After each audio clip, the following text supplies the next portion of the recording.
निःशुल्क रूप से मिलनी चाहिए। क्योंकि एक बार को आप सोचिए, आखिर उस बच्चे की गलती क्या होती है जो एक गरीब घर में पैदा होता है और उसको बेहतर शिक्षा से वंचित होना पड़ता है। शिक्षा के सामने एक पैसे की दीवार खड़ी है, जो जितनी ऊंची दीवार लांघ सकता है, जो जितना अधिक पैसा शिक्षा पे खर्च कर सकता है, वो उतनी बेहतर शिक्षा पा सकता है। लेकिन अगर एक देश एक है, लोकतांत्रिक देश है, तो शिक्षा भी सबको एक समान रूप से तो मिलनी ही चाहिए। आज परिस्थिति ये है कि एक तरफ तो प्राइवेट स्कूल हैं जो लूट के अड्डे बने हुए हैं, वहां पे आप एडमिशन कराने जाएंगे तो सिर्फ एडमिशन के नाम पे ही आपको 10,000 20,000 रुपए देना होगा।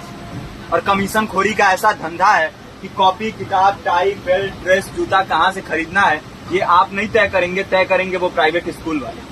यानी आम लोगों की मेहनत की आखिरी कौड़ी उनके जेब से वसूल लेना चाहते हैं। और दूसरी तरफ सरकारी स्कूलों में न तो पर्याप्त टीचर है, न पर्याप्त बिल्डिंगें हैं। 2019 का ही ये पुराना आंकड़ा है कि हर 100 में से 52 स्कूलों में या तो एक टीचर है या 2 टीचर हैं। और उन्हीं टीचरों के ऊपर जिम्मेदारी थोप दी जाती है कि जनगणना करो, मतगणना करो, पशुगणना करो, तमाम काम करवाए जाते हैं। और 19 के बाद से तब से कितने टीचर रिटायर हुए होंगे और 18 के बाद से कोई टीचर की वैकेंसी भी नहीं है। आप खुद भी सोच सकते हैं ये परिस्थिति और कितनी बिगड़ी हो। इसीलिए हम लोग ये मांग उठा रहे हैं, चाहे कोई राष्ट्रपति का बच्चा हो या किसी मजदूर का, सबको शिक्षा एक समान मिलनी चाहिए और निःशुल्क रूप से मिलनी चाहिए। प्रेमचंद ने अपने दौर में भी कहा था कि एक सभ्य समाज में ऊंची से ऊंची तालीम मुफ्त होनी चाहिए और इसका पूरा खर्च गवर्नमेंट को उठाना चाहिए, क्योंकि हमारे देश को फौज से ज्यादा आवश्यकता तालीम की है। और शिक्षा से जुड़ता हुआ ही दूसरा मुद्दा हम लोग उठा रहे हैं। दूसरा मुद्दा है रोजगार का। रोजगार की परिस्थिति ये है कि आज सरकारी सेक्टर हो या प्राइवेट, सब कुछ ठेका संविदा के हवाले किया जा रहा है। परमानेंट नौकरियां लगातार घटाई जा रही है। इसी रेलवे में 1995 के आसपास लगभग 18.5 लाख कर्मचारी काम करते थे, लेकिन आज उनकी संख्या 12 लाख थी। आप खुद भी सोच सकते हैं कितने बड़े पैमाने पे परमानेंट पदों को घटाया जा रहा है। और आज आलम ये है, एक तरफ लाखों पद खाली पड़े हैं, फिर भी कोई वैकेंसी नहीं निकलती। जो वैकेंसियां निकलती हैं उनमें भ्रष्टाचार होता है, पेपर लीक हो जाते हैं। RO, UP police, BPSC, SSC, CGL, ऐसे तमाम पेपर लीक हो चुके हैं, आप लोग भी जानते ही हैं। अभी नीट की धांधली में ये पता चला कि एक एक पेपर 30 लाख से 50-50 लाख रुपए में बेचा गया। हम और आप तो ये पैसा नहीं दे सकते।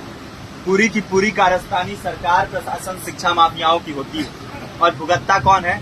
आम घरों के लोग, जो लोग सालों साल तैयारी करते हैं, दिन भर में 10-10 घंटे, 12-12 घंटे पढ़ते हैं। और इतनी कड़ी मेहनत के बाद, सालों साल की मेहनत के बाद उनके हाथ लगती है तो सिर्फ हताशा, निराशा, अवसाद।